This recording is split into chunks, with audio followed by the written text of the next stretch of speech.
Hello everyone, Wanda Steiner here on installment number 6, and this week we're going to learn how to make half square triangles.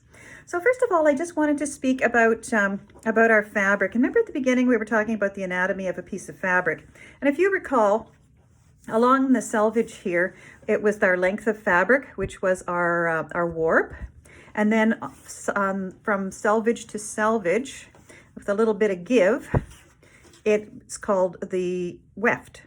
So the other thing about fabric is from the 45-degree angle here, that's called bias. See how much stretch there is there?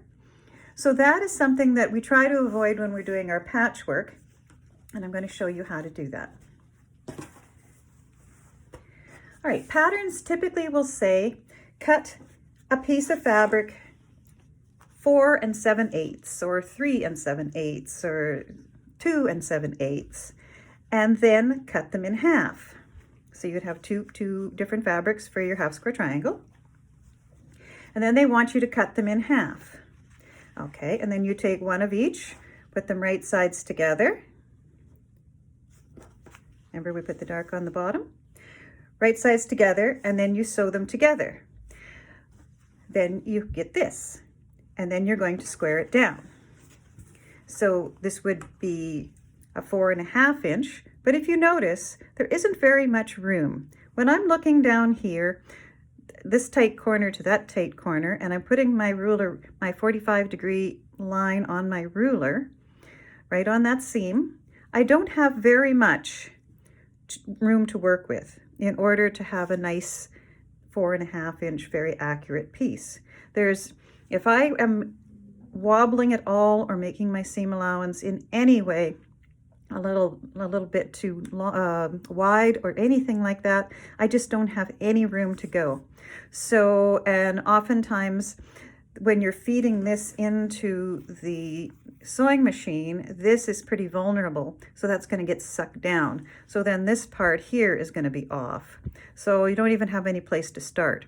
So the point of a half square triangle, the way I'm going to show it to you, is that you take the best out of the center. But with this kind of situation, there isn't any place to go. The other thing about doing it this way, where it says cut them in half like that, is that this is all bias here. So this can be very stretchy. I have best pressed these quite a bit, so they're not. But this is the vulnerable part of it here. So you would want to always handle bias very, very gingerly. You wouldn't lay your iron on there when it's an open bias, because it'll just warp completely. So it isn't my favorite way to do things that way. I'm going to show you my favorite way that I have taught for about 16 or 17 years. So instead of cutting two pieces of fabric 4 7/8, I would suggest that you cut that 5 inches. You would know when you read the pattern, because you'd be able to identify what your half square triangles are going to be, which fabrics they're going to be. In this case, I have a background piece and I have a medium colored piece. And then what I'm going to do is I'm going to draw a line from one corner to the other. Now in this case, I can use I need a longer ruler. The short one won't work because it's not long enough, as you can see, to go from one corner to the next. And my objective here is that I want to get right into the corner and right into the corner. I don't want to be inaccurate in any way. And I could also use my 45-degree line here if I wanted to, and I could line my 45 degrees up and then just scoot this over so I have enough room for the pencil width right in the middle, and the same up here. Now I can use a pencil, soft pencil like this, or I could use my pink, and I start in the middle and then just go out the other side. Sometimes if you're dragging it from one end to the other, it will distort. If I was going to use a darker fabric, and this would be the right side, and this is still dark on this side, I may want to use a white, or I may want to use my chalk liner. Pink will show up still. White is fine, but a pencil line won't. You just can't see that. And you never, ever, ever use a ballpoint pen. So that'll make a big mess. So now I have that line on here. Then I will sandwich it with my 5-inch piece, and these should match exactly.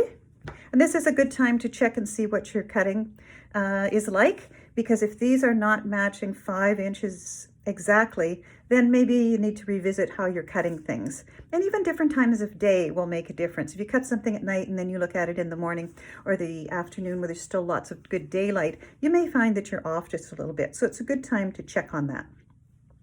Then we take that over to the sewing machine, and we're going to sew on both sides of it.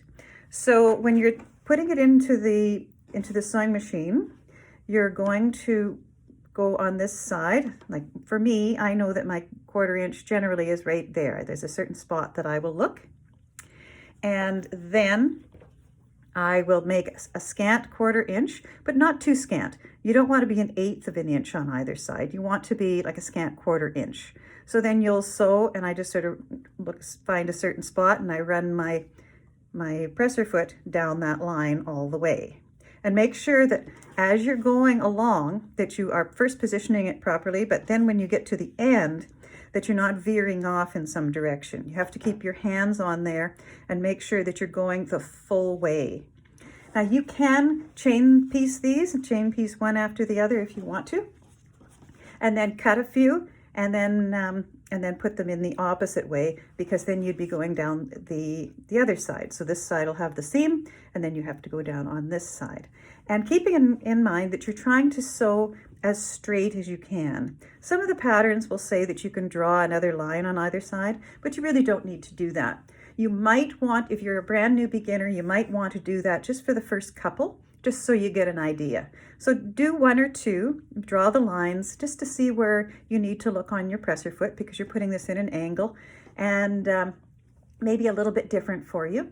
And then take those 2 out and go through the whole process that I'm going to be explaining now, just to make sure that everything is accurate and to make sure that you like your fabric combination. Okay, so those would be sewn, and we end up with this. So as you can see, there's a seam on each side, and my drawn line is in the middle. So now what we're going to do is we're going to cut them apart. So I would take my larger ruler, and I'm going to lay that on here, and I can take my 45 up here if I want an extra check. And my seam is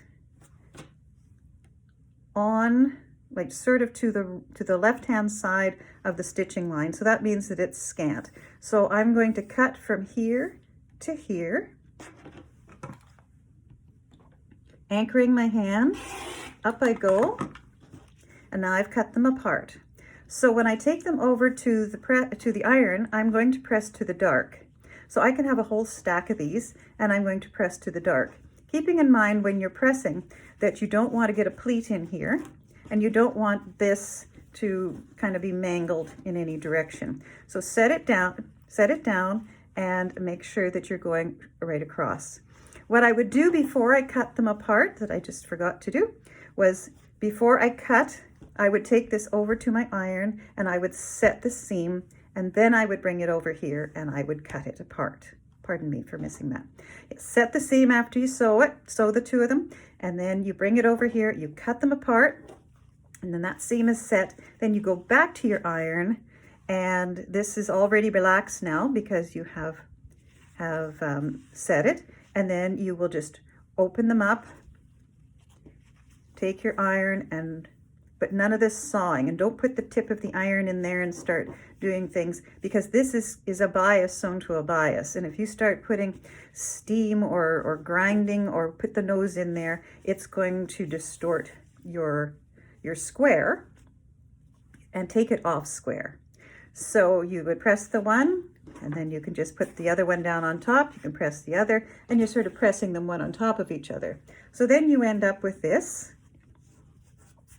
and it's nice and pressed. You can see, nice and clean and tidy. You want your work to look just as nice on the back as you do on the front.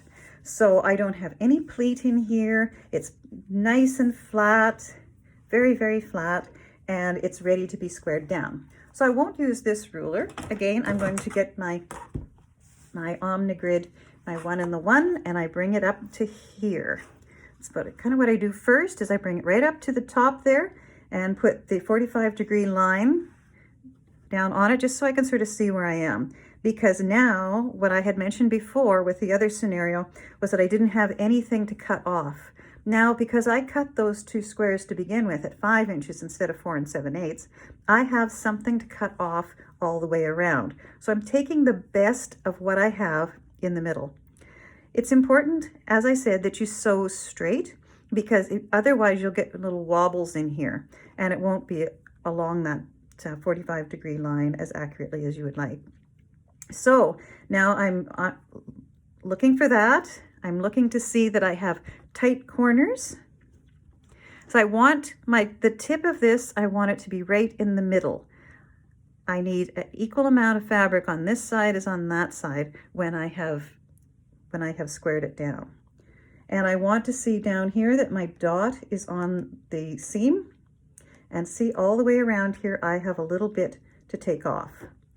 So anchor my hand up and around the corner. Let's see how that worked. Now, that wouldn't be a tight enough corner for me, because as you can see, there's still a little bit of fabric there and it doesn't go into a point. So I would lay this down, and this is where it's important. I sort of have the camera in my way here. This is where it's important to be right over top of your work. So I'm going to lay this down again, and as you can see, there's a little bit here that I can take off. So I put my 45 on this line. I'm still going to have some to shave off on the other side, but I'm just going to correct that by doing this and up and around the corner. Now we have a nice tight corner. So I turn it around. I know that my left-hand side and my bottom is going to be nice and straight. So I'm going to line it up here, put the dot right down there in the corner, line it up along the bottom, making sure that the lines of the ruler are on the fabric. And then I know that this 45-degree line is going to go right up there in a real nice tight corner. And if it isn't, I know how to fix it. Okay, so there we are. So nice tight corners, and there is your 4.5-inch half square triangle all ready to go into the block. That's our tutorial for this time, and next week we're going to take these units that we've created, our 4-patch, our square, and our half square triangles, and we're going to put them together, and we'll sew some rows, and I'll show you how to do that, and then how to put those rows into a block and square the block down. So I look forward to seeing you next week. Thank you.